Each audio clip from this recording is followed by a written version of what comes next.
कहते हैं भगवान हर जगह नहीं हो सकता, इसीलिए उन्होंने माँ बनाई। आज की कहानी है माँ की चाहत।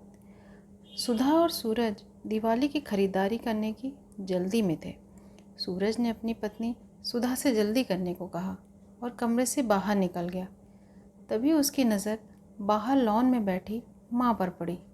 कुछ सोचते हुए वो वापस कमरे में आया और उसने अपनी पत्नी सुधा से कहा, सुधा, तुमने माँ से भी पूछा था कि उनको दिवाली पर क्या चाहिए?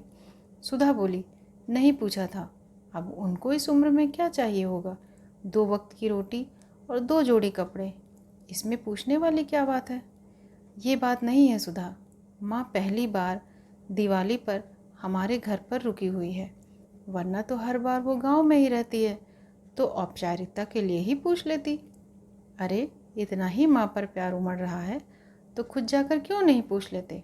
सुधा झल्लाकर बोली और कंधे पर अपना हैंडबैग टांगते हुए तेजी से बाहर निकल गई। सूरज माँ के पास जाकर बोला, माँ, हम लोग दिवाली का सामान खरीदने बाजार जा रहे हैं, तुम्हें कुछ चाहिए तो?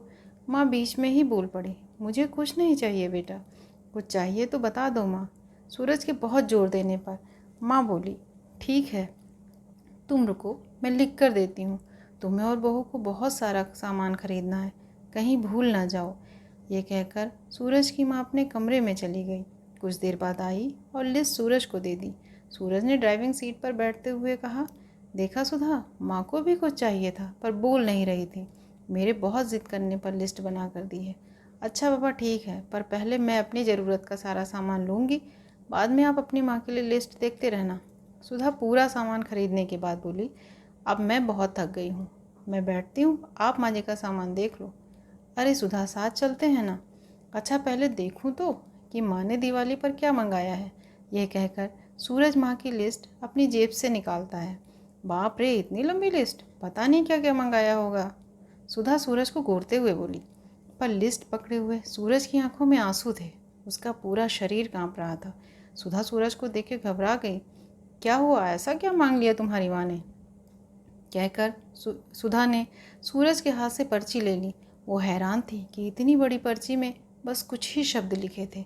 पर्ची में लिखा था, बेटा सूरज, मुझे दिवाली पर तो क्या, किसी भी अवसर पे कुछ नहीं चाहिए, फिर भी अगर तुम जिद कर रहे हो तो अपने शहर में किसी दुकान में अगर मिल जाए तो फुर्सत के कुछ पल मेरे लिए ले आना। सूरज, मुझे गहराते अंधियारे से डर लगने लगा है, बहुत डर लगता है, पल पल बढ़ रही मौत को देखकर। मौत एक शाश्वत सत्य है, पर अकेलेपन से बहुत घबराहट होती है सूरज।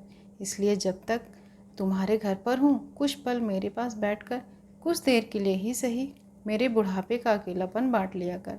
वर्षों बीत गए हैं तुझे स्पर्श किए हुए, एक बार फिर से मेरी गोदी में सिर रख ले और मैं ममता भरी हथेली से सहलाऊँ तेरे सर को। क्या पता अगली दिवाली तक रहूँ ना रहूँ। पर्ची की आखिरी लाइन पढ़ते पढ़ते शालिनी फूट फूट कर रो पड़ी।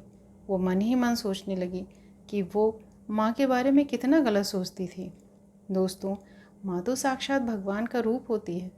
हमें अपने माँ बाप का आदर और सम्मान करना चाहिए और उनके साथ थोड़ा समय अवश्य बिताना चाहिए, क्योंकि जब तक माँ बाप हमारे साथ हैं तब तक हमारा बचपन भी जिंदा रहता है।